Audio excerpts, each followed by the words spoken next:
This podcast episode is brought to you by Coors Light. These days, everything is go, go, go. It's nonstop hustle all the time.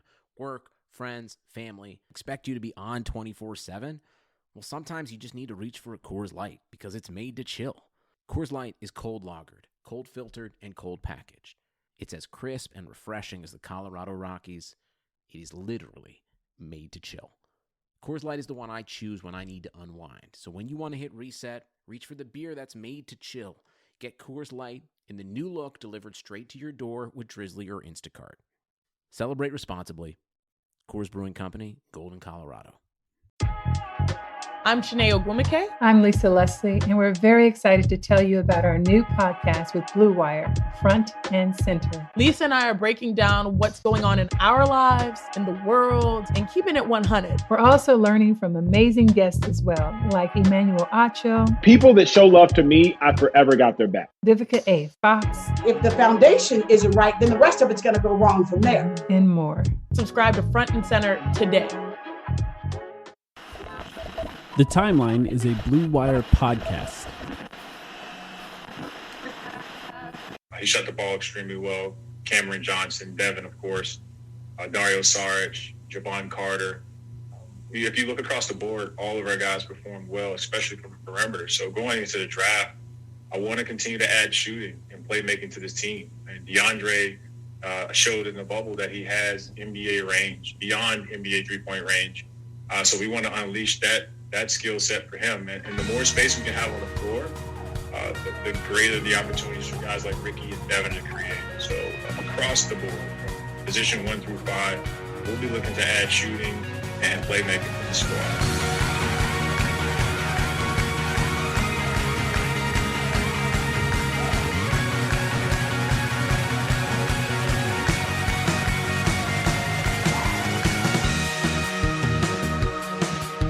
Talking Stick Resort Arena. Sam, I think we've been doing this podcast, over 2 years now. And I think that you and I have uttered the words Talking Stick Resort Arena on this podcast maybe once, maybe twice. Sounds about right. Yes. The Phoenix Suns are changing the name of the arena. I was just thinking about that today, and I'm like, do we even call it that? Anyway, welcome to the Timeline podcast, by the way. I was always partial to the stick. Zerfi. Myself. Were you really, though? Yeah, no, seriously. I was sad that the stick never caught on. I thought that was funny. I mean, it was something that Suns fans pitched, and I thought maybe we'll do it, but it seems like people just called it the Suns Arena. Or they just the actual Talking Stick Resort Arena name didn't actually stick. Now they're going to change it. Yeah, well, I always understood the temptation from them to make it a whole long thing as Talking Stick Resort. You need the resort in there, but really from the get-go, what they should have done, Talking Stick Arena had a very nice ring to it. I think if you would just drop the resort, it feels less wordy. Maybe people don't know what the fuck Talking Stick is. They don't know if it's a resort or something else. Like say it's someone like me who's traveling from out of state. But that would have been pretty nice. Regardless, F to pay respects, and the Suns will, I guess, be seeking out a new sponsorship now. I don't know. Who do you think it should be? I don't know. I think it's interesting because obviously it's all sort of aligned with the remodel, and I didn't know this was happening when the name actually changed to Talking Stick Resort Arena. I assumed it was like sort of a longer term name change. Usually these deals are like 10 years long. They don't always last the full 10 years. Like the University of Phoenix Arena or whatever it was called in Glendale, like that changed. But yeah, it's changing pretty fast, and it's changing at a time where the arena's rebuilt, the team looks a lot better, and maybe they're going to make some moves this offseason to actually look like a playoff team going forward. In other words, it's a perfect time for Robert Sarver to sell the team because everything is just lining up in a real nice way for the next owner to take over and actually have some money to invest in this team. Can you remind me which team just sold? Was it Utah? Utah, yeah. Yeah, and how much did they sell for? I honestly don't remember. Did they say? I actually didn't see a number, it was at like least in the initial report. 1.5 billion or so. It was something crazy. That sounds right. All I'm saying is, Mr. Sarver, you can make a lot of money. You really could. Yeah, one of the Suns owners actually died too recently because the Suns are the Suns, Robert Sarver is a majority owner, but there's a few minority owners for the team. It was bought by like a group of people who purchased the team. One of those owners died recently. And you know, every single time something like this comes up, people are wondering, is he going to sell the team now? Is he going to sell the team now? My whole thing with Robert Sarver is it seems like it's an ego thing, right? And he just wants to own a team. And I think that if I was a billionaire or whatever he is, that's probably how I'd feel too. I just want to own a team. I don't want to just turn it into another asset. You can make money a lot of different ways when you have a lot of money. Mm-hmm. If you're buying a team, you probably want to own the team. I don't think he's going to change it. I did look into like some of the biggest companies that came out of Arizona. I was going to ask you about that because I really have no idea what's local over there.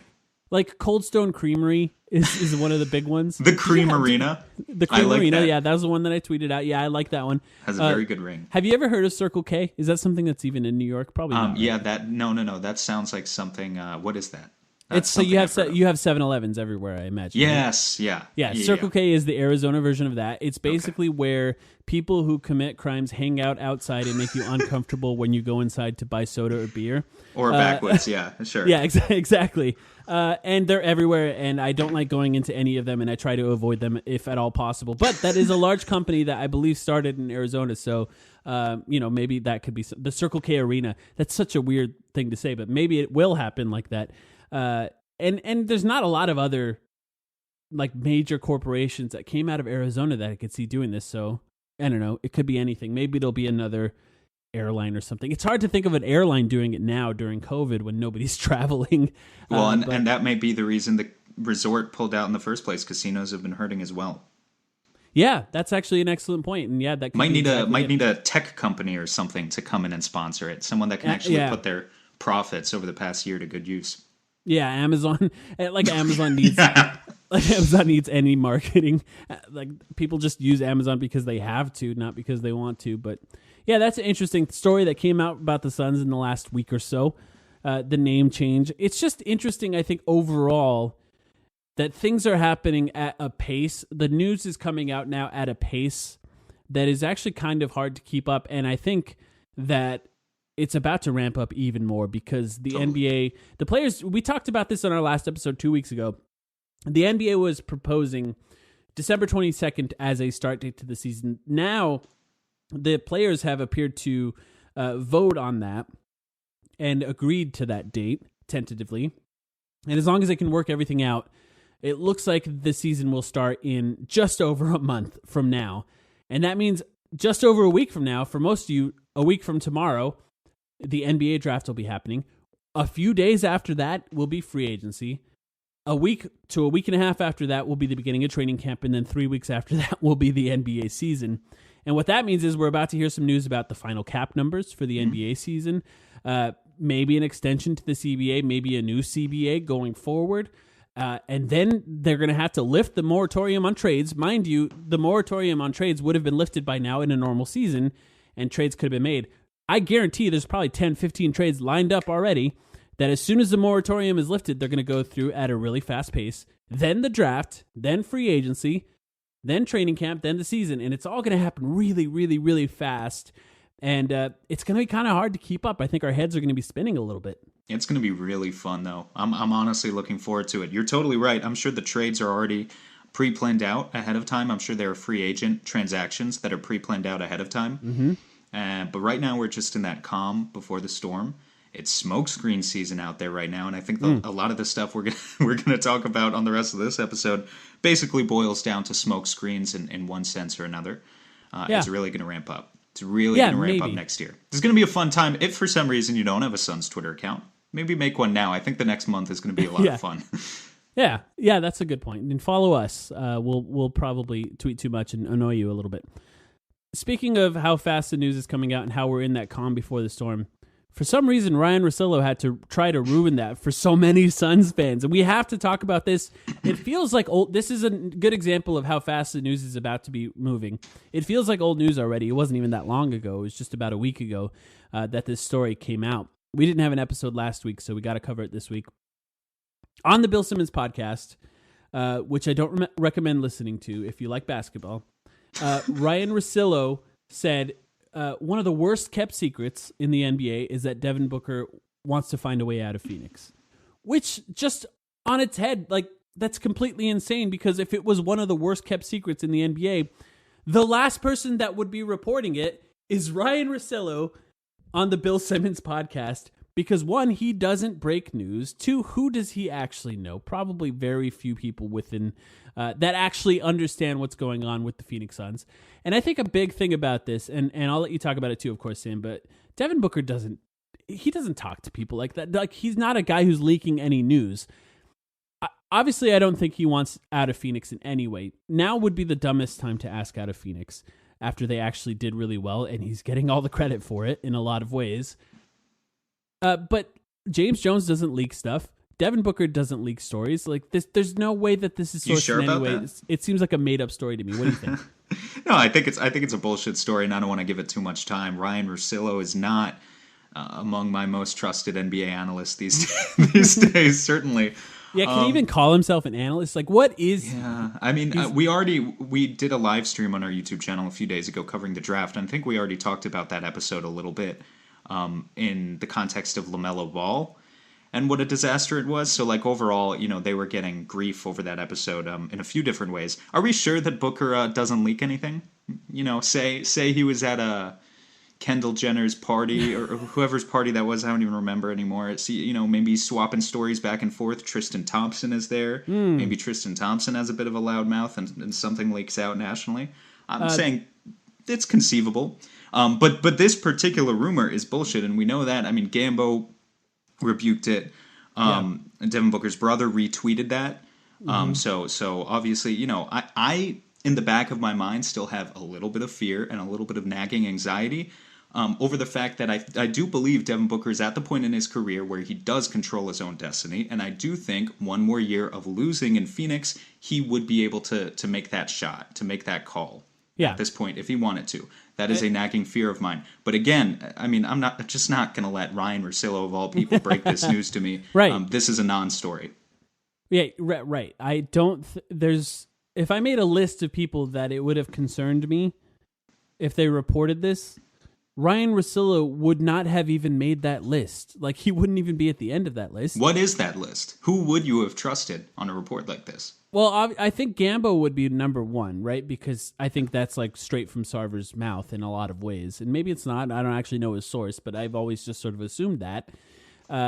And then there's like the actual, like Brian Windhorst, like that would concern me. Zach Lowe, if he said it, that would concern me. And then even Bill Simmons over Ryan Russillo. I think Bill Simmons does know people within the NBA that might say that sort of thing. And I do think that Bill Simmons doesn't report stuff, and I'm going to put that in quotes, as in rumors, unless he hears it from people that he believes it to be true from. And, I just think if Devin Booker, after an 8-0 bubble run, where the Suns were briefly the biggest story in the NBA, if it were true that he were intending on leaving, nobody would keep that quiet. That would be one of the biggest stories. And I think, to Suns fans' credit, I think they took this really well, because I assume something like this could happen this offseason. And I think most people just said, Ryan Russillo, who cares? Like, who really cares? And so, shout out to you, Suns fans. I think you did a good job. Yeah, they did a good job of not taking the bait this time. Furthermore, by the way, if Devin Booker was going to ask out, let's be entirely honest, it's not to Minnesota. I think a lot of Minnesota Timberwolves fans kind of ran with this rumor as, we're going to put the big three together. We're going to team them up with D'Angelo and Karl Anthony Towns. I don't believe that Devin Booker is interested in leaving Phoenix at this point in time. But if he does, let's say he does in the next year, I'm telling you exactly where he's willing to go. L.A., New York, Miami. That's it. I don't think he's going, like, if the reason Devin Booker wants out of Phoenix theoretically is because he wants the bigger market and he wants to put... It's just winning. We know who Devin Booker is. Are you sure? Yes. I don't think that he... I think that there's a lot. Miami and LA would give him an opportunity to win to that point. But look, I think that there's a lot that Devin Booker could do if he cared a lot about fame that he doesn't do. I mean, like for one, he's dating Kendall Jenner, and they don't even he doesn't even talk about it. Like, that alone could make him a bigger star in a lot of ways. And if anything, they tried to conceal that relationship more than they tried to flaunt it. As he should have. Yeah, I mean, it is what it is. I think he values certain things more than that. And I think for him, the only thing that we know about him is that he wants to win.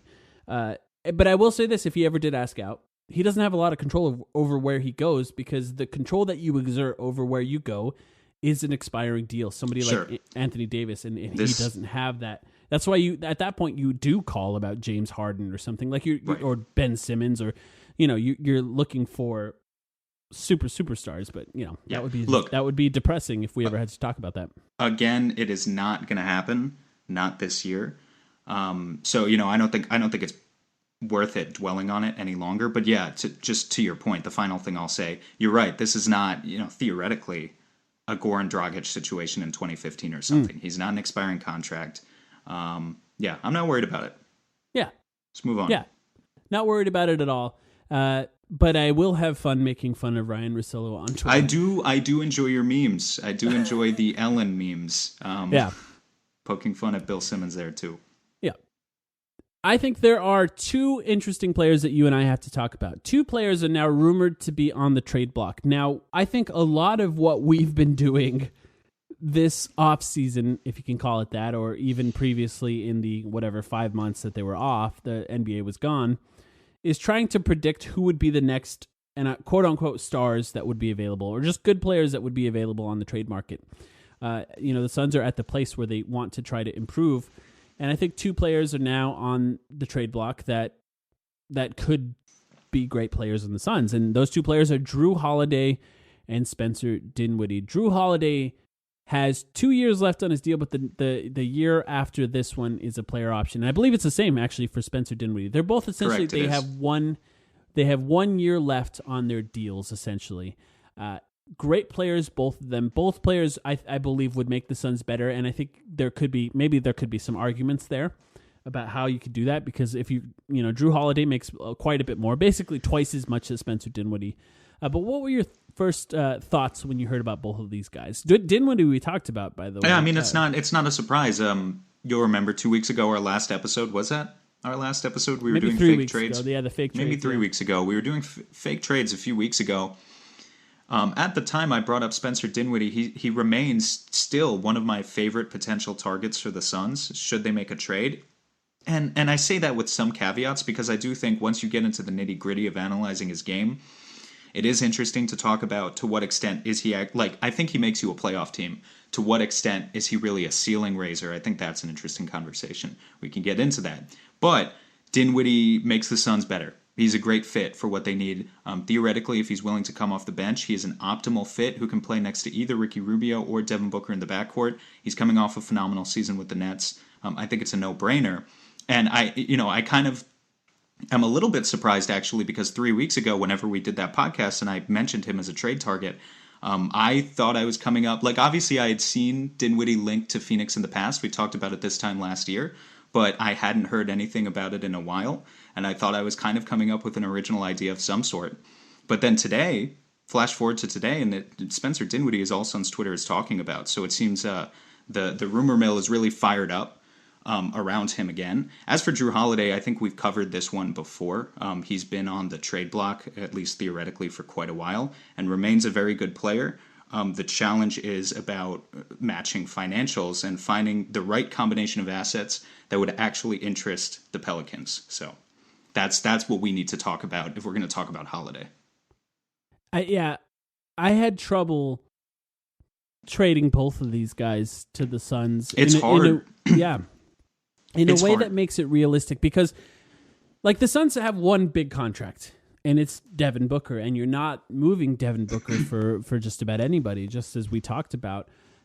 So then you're looking at Ricky Rubio and Kelly Oubre Jr., and I think Kelly Oubre Jr., I would rather have Jrue Holiday or Spencer Dinwiddie on the Phoenix Suns than Kelly Oubre Jr. Now, I don't want people to attack me for that, because I just want to say I like Kelly Oubre Jr. a lot, but I think in a lot of ways you have more depth at the forward position, and you have more flexibility in free agency at the forward position than you do with guards. And if you can get a guard like Jrue Holiday or Spencer Dinwiddie, I think that you could replace Kelly Oubre Jr.'s productivity a little easier than you could find a third guard. Like the guards that we're talking about in free agency are either Fred VanVleet, who is probably way out of the Suns' cap space availability without making a move, or you're looking at DJ Augustine, who, if we pay him very little, would probably pick a contender if he could, like the Lakers might be looking for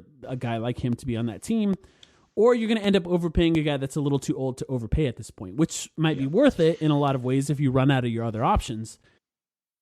But then you look at the forward positions, and we're talking about Jeremy Grant. You're talking about Davis Bertans. You're talking about Christian Wood. There's a lot of mid-tier options. Lots of mid-tier you know, options. even if you get down a little bit more, it's not bad. Like Jay Crowder, for example. If you get down to Jay, that's pretty good as far as a replacement. Joe Harris. Justin Holiday even. I mean, there's a lot of guys that you could conceivably pay like $10 million at a forward spot. Right. Whereas, as you were saying, with the guards, it's either $25 million to Fred VanVleet or $4 million to Alec Burks or DJ Augustine. You know, there's not really there's not as much of a middle ground. It's a good point. Right. So then when you're looking at making a trade, this is why Kelly Oubre comes up. That's all to say that this is why we're probably going to talk a lot about moving Kelly Oubre Jr. at this point. And also, you know, not to mince words, it's because, let's just be frank, Jrue Holiday and Spencer Dinwiddie are both better players than Kelly Oubre. It's just a fact. It's a fact that it's not, you know, it's not an indictment of who Kelly Oubre is as a player. He's still a talented player with a talented skill set. But that is why these sorts of trade suggestions come up. So that's, I think, what you just said is why it's hard to come up with a trade for these guys. Yes. Because Kelly Oubre Jr. is not as good at basketball as them. So if you're trying to get Spencer Dinwiddie back and you're giving them Kelly Oubre Jr., that's tough. So then you say, well, give them the 10th pick too. Why would they want that in a lot of ways? I'm glad you're bringing this up. This is what I've agonized over for hours today. And so going back, I want to go back a few weeks ago. If you listened to our podcast where we came up with trade suggestions, my trade suggestion at the time was the Suns swap their 10th pick for Brooklyn's 19th, and they're swapping Kelly Oubre and Spencer Dinwiddie. And my idea was, well, Kelly fits into, I think you were just kind of getting at this, Kelly could fit into the Brooklyn's offense because he doesn't necessarily need the ball. You can kind of just use him as a play finisher. You can have Kyrie and KD settle him down, make him embrace that role, and I think he could be really good in that role. This was actually a trade proposal that was brought up on an episode of the Brooklyn Buzz podcast, which is the Blue Wire Nets podcast with Nick Fay and Jack Manuel. So I want to give them a shout out because they gave me a shout out a few days back when they discussed this trade proposal. And essentially what they said, I was kind of expecting to hear them say that they hated it. And I was pleasantly surprised that they didn't hate it. They said they didn't hate it and they didn't love it either. And the reason they didn't love it isn't necessarily because they don't like Kelly Oubre. I think 3-and-D players, kind of that mold, is what the Nets are looking for. In a trade for Spencer Dinwiddie. But in addition to that, what I learned from their conversation, this was just a few days ago that they posted their episode, and I should have thought of this, the Nets aren't interested in picks. Why would you be? You're trying to contend in the Eastern Conference next year. I think it was Nick, who's the one I originally exchanged DMs with. He was the one who said it on their episode. You know, this is a draft where there's a chance that you get the guy at 19 who you wanted at 10 anyway. So do you even want to move up from 19 to 10? He's not so sure. And especially, why would the Nets move up from 19 to 10? So that's the challenge here. What you need to do now, I think if you're the Suns, if you're dead set on getting Spencer Dinwiddie, and this is how I sunk 2 hours into this today, trying to figure out, can you make it a 3-team trade? Is there a third team out there that is willing to move up? A team that is actually intent on being bad next year, not just a team, this is critical, not just a team that has a lot of picks and wants to consolidate picks. Not Boston with their 14th and 26th and 30th overall picks. Not Dallas with 18 and 31, because those teams want to be good next year. You need a team that wants to move up in the draft, would be interested in Phoenix's 10th pick, and also wants to be bad next year so that they're willing to send a role player off to Brooklyn to help them win now. If you can come up with a package like that, I think you can build a package around Kelly Oubre and another role player from some other team that makes sense for all parties, and the Suns end up with Dinwiddie and they give up the 10th pick in Oubre, and I think it all works out. Actually finding the right fit for that was very difficult. It's very difficult. And what I found out from today is that it is a fruitless labor to be a roster baiter overall, truly. It took me a very long time to even try and think of teams, and I still don't think I found a perfect fit. Yeah, I think it's really tough, and I think if you believe a lot of the reports, the Nets want Jrue Holiday to tie both of these guys together.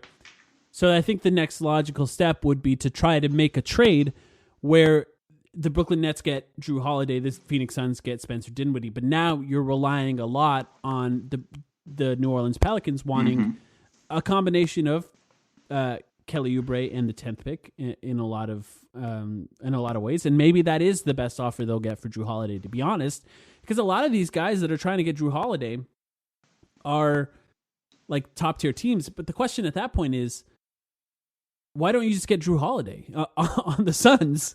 Are we sure that that's not something that we would want instead of how much better is Jrue Holiday than Spencer Dinwiddie in your mind? Yeah, I don't know how much better. Well, was that the full question, or did you? Yeah, I mean, because I think it's a little more complicated. I think because I think you could potentially sell Spencer Dinwiddie on coming off the bench for Ricky Rubio, but I'm not I already in a way think, could you sell him on that? And maybe you're right. He just did it. He just did it a year ago.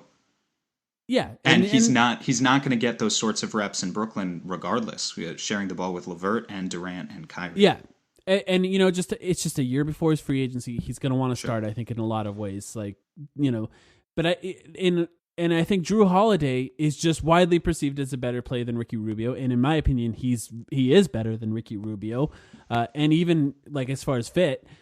Then you'd have to try to convince either Ricky Rubio to come off the bench or try to make some other moves there, or even try to maybe trade Ricky Rubio instead of Kelly Oubre in that way.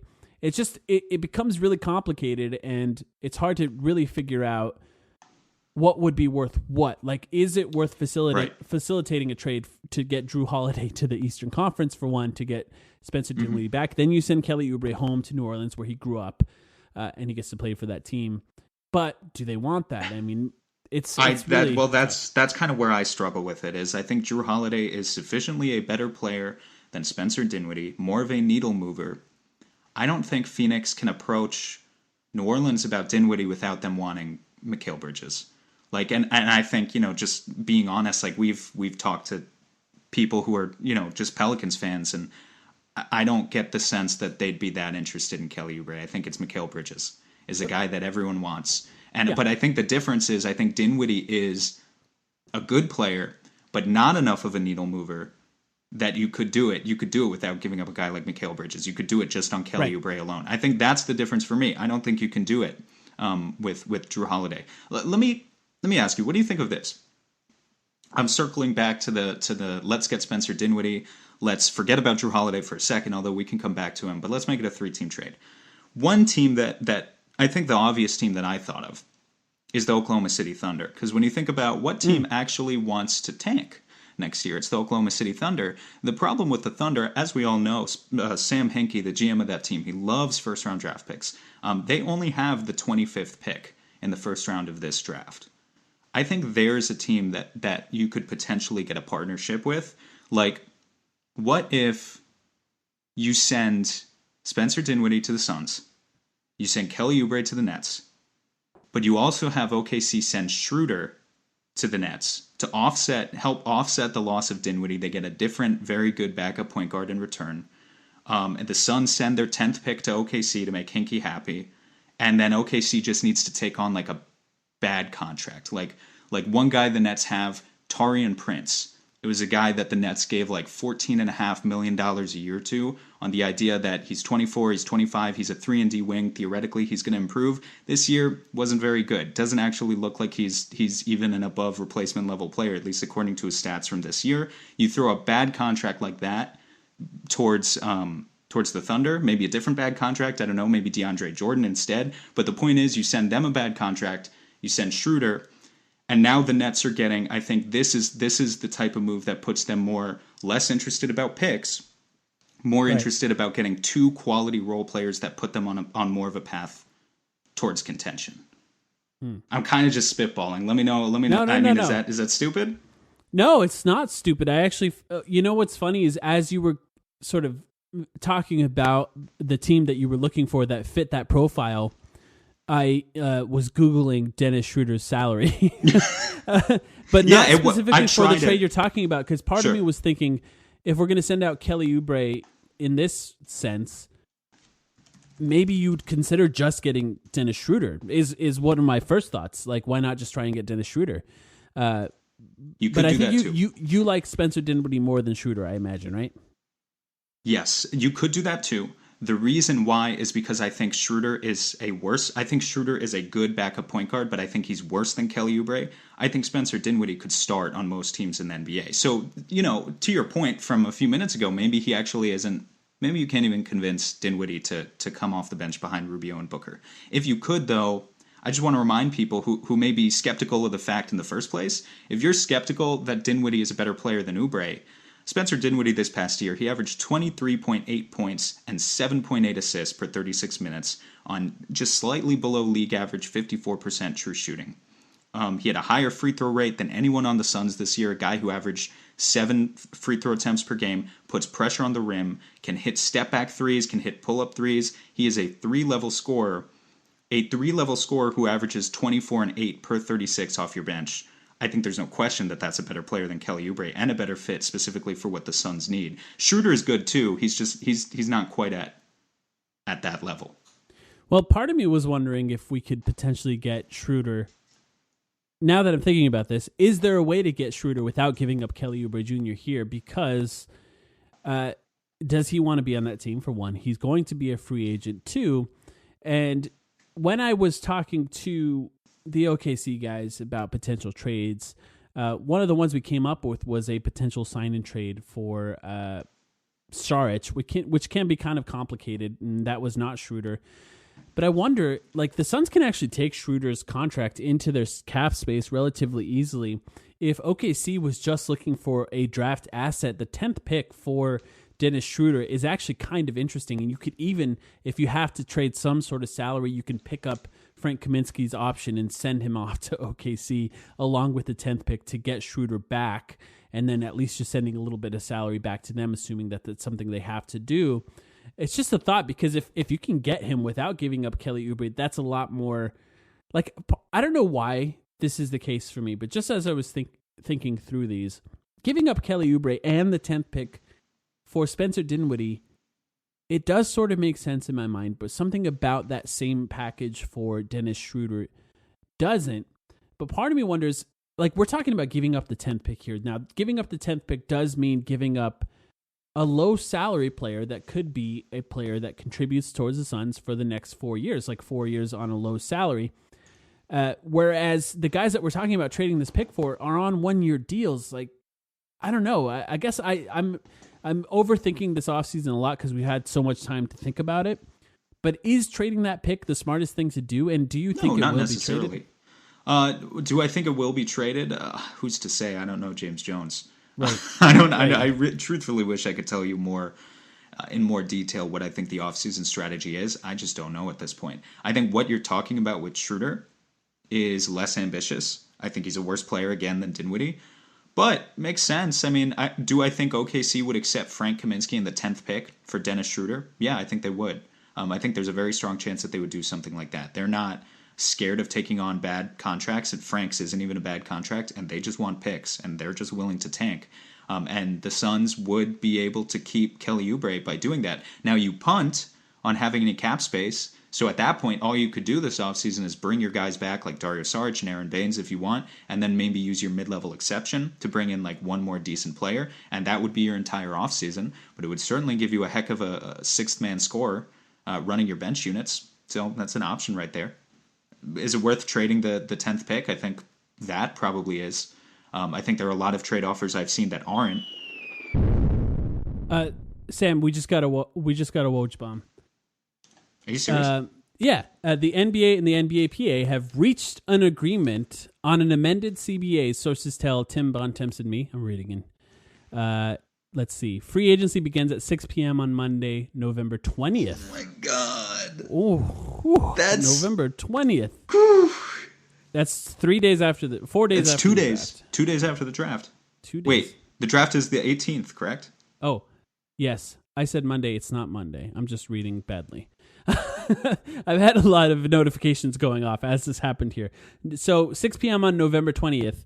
Yeah, that's 2 days after. With signings allowed at 12:01 p.m. on November 22nd. So that's when it goes a little. And he also retweeted Tim Bontemps here. The salary cap and luxury tax will remain the same next season. Those are the figures that we are working with. No surprises here. No surprises. Yeah. I mean, this is basically what we were talking about. Relatively good news as far as the cap not going down. That's good for the Suns. You scared me for a second when you said we have a Woj bomb. I thought you were going to say Devin Booker has demanded a trade for the Phoenix Suns 10 minutes after the whole conversation we just had. You would have just heard me quietly sobbing. I'm sorry to get off of that a little bit, but I did want to cover that breaking news. Nothing groundbreaking, but it did just break right now. Of course, I have notifications on for Woj. Drop the bomb in the background. Drop the Woj bomb. Exactly. Oh, I can't forget that. I will forget it. Forgive me. Everyone hear that sound in your heads if you can. I did just message Jacob Niffen, one of our friends at the OKC Thunder podcast, The Uncontested for the Blue Wire Podcast Network, and I just said, Frank Kaminsky in the 10th pick for Schroeder, yes or no? And he said, it's not a yes. It's a fuck yes. See, that's what I'm telling you. Like, I know Jacob. Right. I know how he thinks by now. Because I was asking him the same sort of stuff about trying to get the Dinwiddie trade done, the three-way trade. They just want bad contracts and picks. And there's only a couple teams in the NBA right now that are actually like that. They're one of them. So I think you can take advantage of that. Yeah, so the question is, does that trade make sense for the Suns long term? Well, I think here's the thing. But short term, yes. That's what's tough. Short term, it's awesome. And Devin Booker's ready to win now. Here's the problem. Is this going to be the last year that we expect the Suns to pick in the lottery for a long time? AKA, the reason I talk about this in terms of our conversations about trading the pick. This is the important thing to focus on. Is this the last opportunity for the Suns to draft a homegrown future starting point guard? Take a swing. To take over the reins after Ricky Rubio is kind of toast. It's interesting. So here's the one thing I'll say about that. I feel like commonly we talk about the potential somebody taking over for Ricky Rubio in the future, like a potential future starting point guard for the Phoenix Suns going forward. And that being drafted right now with the 11th pick. But we also talk about wanting to be good next season. It's just important, I think, for Suns fans to remember how rare it is for a point guard who is drafted that is not a clear-cut star to be good early in the NBA. Point guards take time to develop. The speed of the game is different. The athleticism in the game is different. Most of these guys are going to be throwing away the ball quite a bit if you do end up drafting them. Now, it can be said, a lot of people say that the point guard is actually one of the most common positions, one of the easier positions to get good players at. And I think that's relatively true. I think it's funny for Suns fans to say that because of how long it took to find a point guard. But I think if you believe how the Suns ended up with Ricky Rubio, he wasn't even our first option, and he still ended up being great. So I think it's proof that there is depth at the point guard position in the NBA, something that you can find in free agency going forward. I think the critical point, though, is there will always be, like Ricky Rubio had a great season for the Suns. Ask a panel of nationwide analysts where he ranks among starting point guards in the NBA, though. What are they going to say? 20th? 15th, maybe, at his height? You know, he's not better than that, I don't think, among all starting point guards in the league. Maybe he is to us, but I don't think he is. I don't think that's his reputation around the league. Right. My point being, even with a guy like Ricky Rubio, there are always going to be these questions about ceiling. Again, it's about not so much, yes, we want the Suns to make the playoffs next year, but we're talking about ceiling. What's the ceiling with this particular player? What's the ceiling with that particular player? Can you win a championship? And with all the guys available, remember, with the 10th pick this year, there are point guards who I like a lot. I like Killian Hayes a lot. I like Kyra Lewis Jr. I like Tyrese Halliburton. But, there's a strong chance, based on what we've been saying on this podcast, that if the Suns have the opportunity to take Devin Vassell at 10th, I would do it. It depends who else is on the board, but I'm not tying myself necessarily to any of these point guards. There is no point guard in this draft class who is so clearly just going to be a top 5 superstar ever in their career. You could take the chance on one of them, but really, what's the probability that they're ever going to be like more of a franchise point guard than Ricky Rubio? I would just say, don't get your hopes up too much. Like, Kyra Lewis Jr. may take 3 or 4 years to be a decent point guard, and then even at that point is like a Dennis Schroeder type, like he's not necessarily ever going to be a ceiling raiser himself, even if you do put in the time, the 4 or 5 years to wait. Well, it's funny that you say that about Dennis Schroeder. Dennis Schroeder, look, I know that I commonly, we talk about Vorp a lot on this podcast. Dennis Schroeder was one of the best guards by Vorp last season.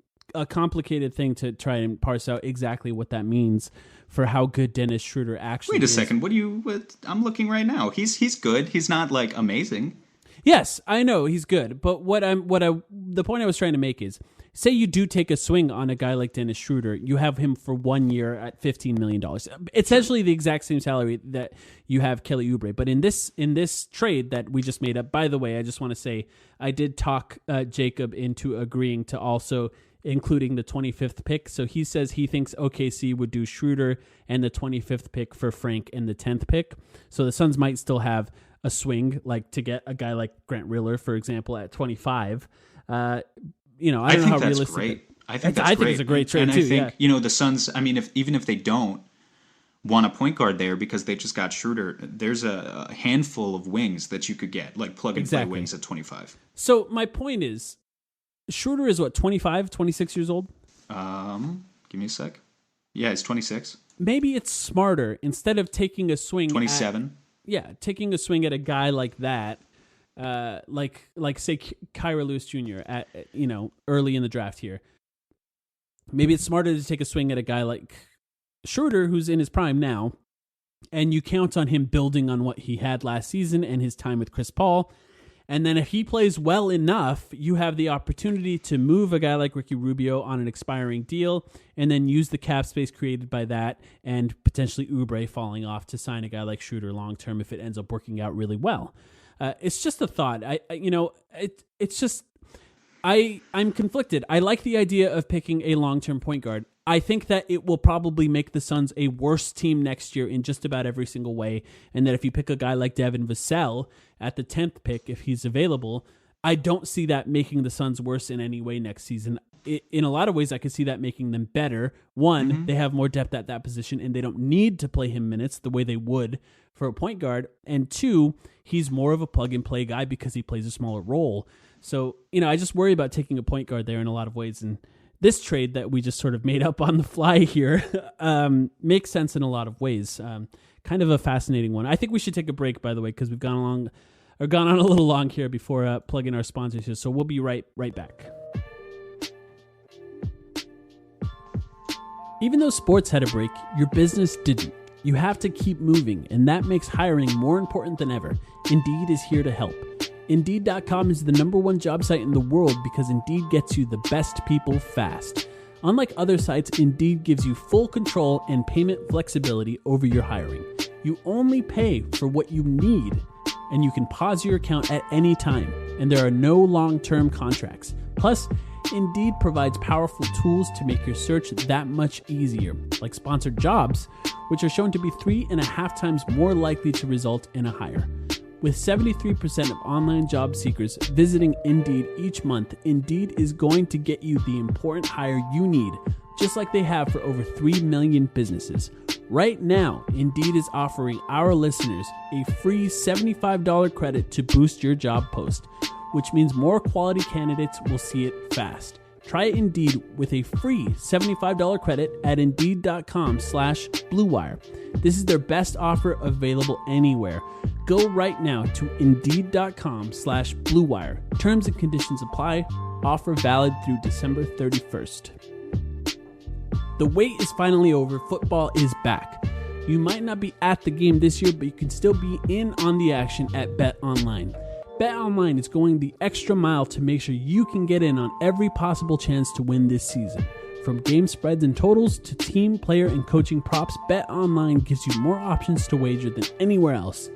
You can get in on their season opening bonuses today and start off wagering on wins, divisions, and championship futures all day, every day. Head to BetOnline today to take advantage of all the great sign-up bonuses. Don't forget to use the promo code BLUEWIRE at betonline.ag. That's BLUEWIRE, all one word. BetOnline, your online sportsbook experts. All right, that was fun, Sam. I think that's the first time we've made up a trade entirely on the air, if you will, on the podcast here. I think it's a pretty good one, too. I don't hate it. It's a pretty good one. I think it's rare to come up with a trade that a fan of the other team also agrees to immediately. And, you know, I think there's an argument to be made that giving up the future flexibility of the pick is not worthwhile. But how good would that team be next year? I think that's kind of fun. I think it would be a good team next year. I'll put it this way, though. I think anytime you create a trade that you can get a fan of the other team to agree to immediately, you're probably getting 70% of your own fan base calling you an idiot. So we'll see. We'll see what the reception to that one is. I got us a backup point guard. We got us a backup point guard without giving up Kelly Oubre Jr., who's actually a legitimately good point guard. And now, by the way, we have 3 medium-sized contracts if the Suns ended up wanting to make a trade mid-season that could actually bring you back a player that makes $30 million, like, say, Karl Anthony Towns after he gets tired of playing with LaMelo Ball. But yeah, there is some other news that I did want to talk about. Now, this I think is interesting. We teased early on about smoke screens and how we're not sure even what we're dealing with in a lot of ways for the news. We have to parse through a lot of nonsense, a lot of BS, a lot of smoke screens. I think we need a smoke screen sound effect. I'm thinking about the Woj bomb thing from earlier. Yeah, that's interesting. I don't know what it should be. Yeah, if anyone has ideas, tweet them at us or comment on the Reddit thread. Naismith and Saddiq Bey. These are the 2 guys that are now tied to the Suns based on an athletic report about the Phoenix Suns. Now, I do want to give a shout out to our friend Durag Hoops on Twitter. He actually provided us the clip that you heard at the beginning of this episode of James Jones talking. That's from a Zoom call with some Suns fans and season ticket holders about the season going forward. He talked about getting more shooters and getting more playmakers. And then the Suns were immediately tied to Naismith, who's likely the best shooter in the draft in a lot of ways. Or I don't know how you feel about who the best shooter in the draft is, but I think there's an argument to be made that it's Naismith. And Saddiq Bey, who's another guy that's like a wing. Do you think... an impressive resume. Saddiq Bey, he is a wing. And he's good. Look, and he's good. And I think he might be a good NBA player. But part of me wonders if somebody just looked at who James Jones picked last year and said, who are the guys that look the most like James Jones this year?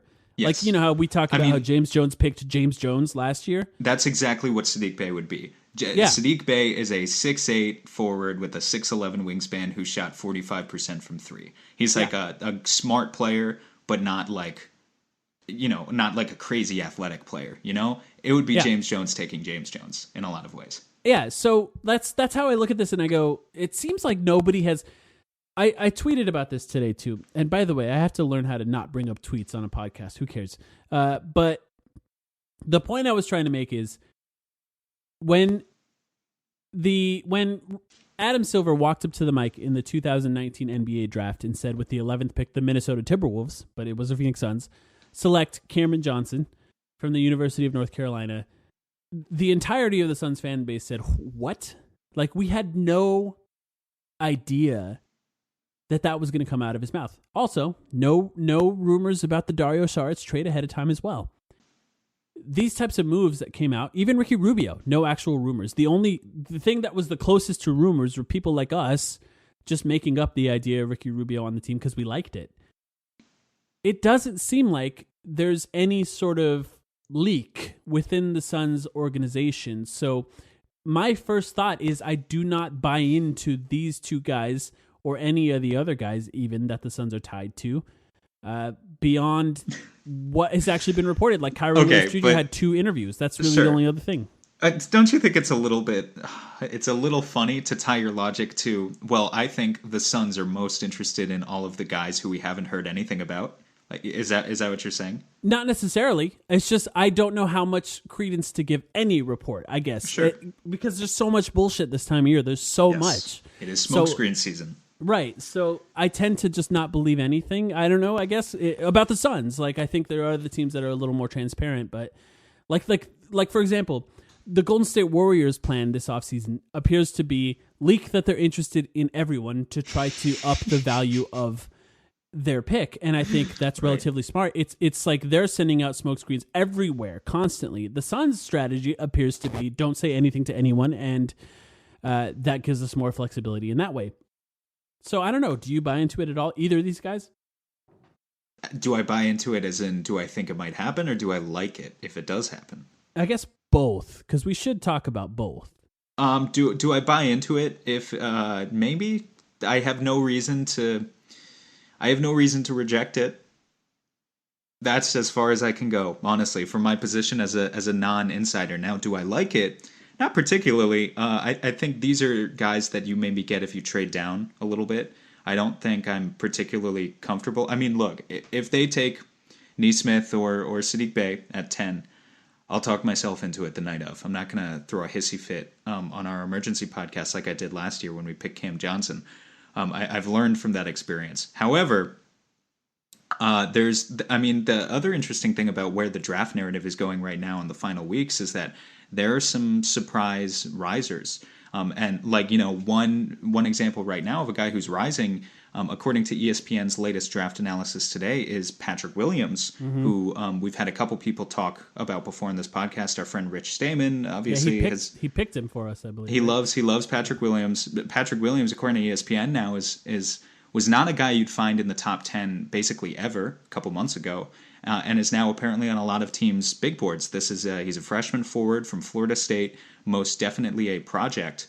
My point being, the more guys who kind of sneak into the top 10, whether that's a smokescreen or not, I don't know, but the more guys who sneak into the top 10 this late into the process, the higher a chance you have of Killian Hayes falls to you at 10, or Devin Vassell falls to you at 10, or Isaac Okoro falls to you at 10. And so all I'm saying is, would I hate Aaron Nesmith or Sadiq Bey at 10? No, they're plug-and-play wings. They would probably make the Suns better next year. They're shooters, as we heard from the clip of James Jones in the intro to this episode. He wants shooters. It makes a lot of sense structurally. But if Hayes is on the board, if Vassell is on the board, if Isaac Okoro is on the board, Halliburton, Kyra Lewis, like these two guys we're talking about right now are option 8 or 9 or 10 for me on my personal Suns big board. Yeah. They're very far down, and I think there are so many other better options for the Suns at 10 that I probably would end up like a little disappointed. Yeah, it's interesting for me. I think the goodwill that James Jones sort of bought by making what can be considered the right move for Cameron Johnson would make me feel a little bit better about both of them, just sort of a little more confidence in who I believe that he is and the types of decisions he's made. But yeah, I agree with you. I think they'd be a little lower on mine. And actually, just to comment on that, because I guess we were sort of planning on getting into some more draft stuff on our next week episode, but I think at this point, if the moratorium is lifted, there's a chance that the Suns don't even have a draft pick by our next episode because it could be traded sometime over the next week. But just to point this out, in essentially the last ESPN Plus article that I did read about this, which is by Jonathan Givony, he essentially said Devin Vassell, Kyra Lewis Jr., let's see, who else? Oh, Killian Hayes would all be available at that 10th pick. And I think this is, where that conversation gets really complicated and nuanced. We just traded it in our last segment, for example, but then these guys could be available at that pick. So. Yeah, it's really tough, man. And just honestly, like, look, Dennis Schroeder, when you're talking about trading the 10th pick for Dennis Schroeder, that's an instant contributor who as a 27-year-old veteran is going to help you make the playoffs next year. If you pass up on Killian Hayes at 10 to keep the pick but select Sadiq Bey, I mean, I don't really see how that's defensible. Like, there's very different variations and levels to what you're doing there. Schroeder is an instant contributor. Exactly what you're going to get. Sadiq Bey, it's defensible, right? I don't know how defensible that is. Well, yeah, if it does happen. I mean, Schroeder, I guess, is defensible is what I mean. Yeah. But let me ask you this. What if Killian Hayes is bad for 2 years? I'm okay with that. I like Kyra Lewis more than I do Tyrese Halliburton. I think Halliburton's going to be better for the first 2 years. Right. It's just it's so interesting, and we've had a lot of time to think about it. I think so. There's just a lot to think about with this draft, and I'm looking forward to hearing what Suns fans think about that trade. Like you said, if the other team agrees to it, there's a chance that Suns fans hate it. But not just the trade in a vacuum, but the trade with the knowledge that Vassell, Hayes, maybe Okoro could be available. Like these guys could. I think Okoro is going to not be available for the record. But Vassell definitely will be. Okoro, Lewis Jr. probably will be. Obi Toppin? Oh, yeah. No. I mean, I'm serious. Like, I know you just said don't mention tweets on the podcast, and I'm about to mention another tweet, but you tweeted that Obi Toppin at 10, maybe not as bad. Look, I think he's a terrible defender, too. I think you nail it if you get Toppin at 10. Yeah, so, I mean, are you going to defend Sadiq Bey at 10 over if Obi Toppin is on the board? Oh, I don't think he will be. So I think it's kind of a moot point to me because I think Toppin is the exact kind of guy that nerds like us and draft Twitter nerds sort of underestimate based on advanced statistics on the defensive side that GMs overvalue because they understand how difficult it is to score a bucket in the NBA. Yeah. And I think he's going to be gone before the 10th pick, no question. NBA Twitter likes a certain mold of player. They like they like to focus on the future, but they don't necessarily, still think about the present, and they overcompensate when they think about a prospect like Obi Toppin. Yeah. Right. It's like you could make a stock market analogy to it. Obi Toppin is an oil company. He's a reliable oil company. His game's a little disgusting. And maybe it's not the future. Maybe clean energy is the future. This is a really bad analogy, but I'm going to keep going. Maybe clean energy is the future, and you've got all these nerds talking about the future. They want to talk about modernizing the game, positionless basketball, give me switchable defenders, all that stuff. That's like, it's coming, but there's a little bit, there's not quite the momentum to match the hype yet. You can still make a lot of money out of oil. There's still a lot of people making money off oil, and Obi Toppin. that was really bad. I love it. I love it. Is a barrel of oil. Obi Toppin, the ExxonMobil of the 2020 draft class. That's what I'm saying right now. Oh, and you're gonna get value. You're gonna get value out of that. That's all I'm saying. Listen, where would Amari Stoudemire go in this draft? I mean, according to draft Twitter, like 13th or something. Yeah, yeah. Look, I don't think Obi is gonna be Amari. Though. No, I think you're right, but I think that he could. I think that there's a chance that he could be. You know what I mean? Like I don't think it's a. I think it's a non-zero chance that he could be that good offensively. It's just possible, and I think that's the type of thing that GMs will do. And he shoots threes. He shoots threes too, so it's not terrible.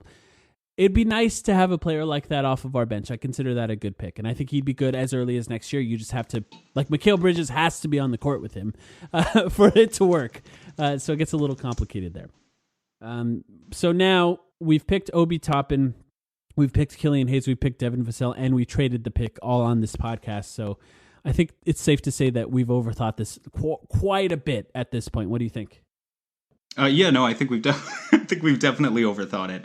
And again, we're gonna go back to our regular schedule. Sorry that we missed you guys last week. I think there's gonna be so much news that we're definitely gonna be pumping out episodes on a weekly basis. Absolutely. Now. Next week, yeah. But kind of as you alluded to, I don't know what we're talking about next week again. I think probably one final draft episode with maybe some draft experts. Maybe it should be a free agency episode at this point because we're gonna have to cover the draft immediately after the draft, and then the free agency is going to be the next day or 2 days later.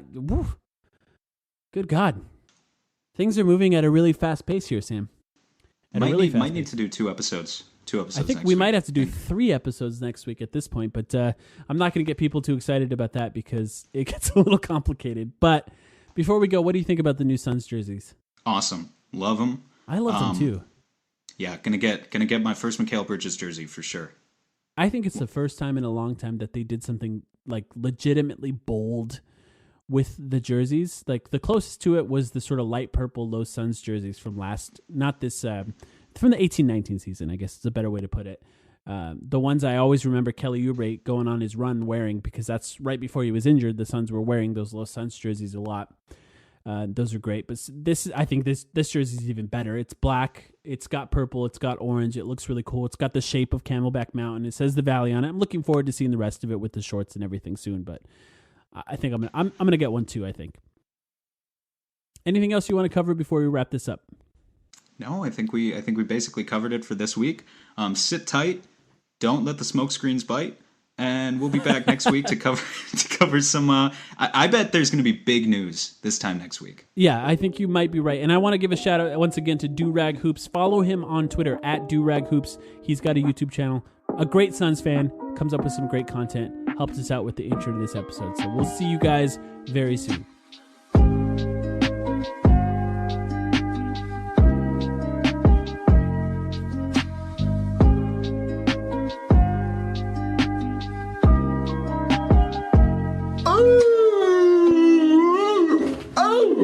Oh, hold on.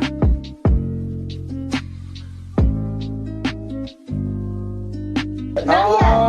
That's the only one we have right now. No way.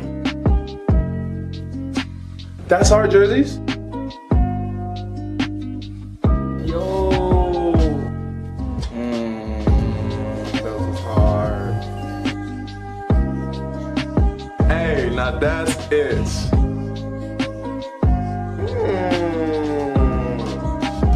Y'all really did something with these.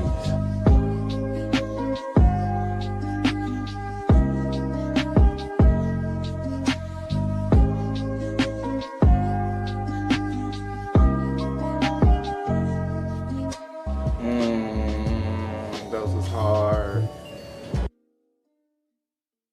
Sugar Ray Leonard, Roberto Duran, Marvelous Marvin Hagler, and Thomas Hearns.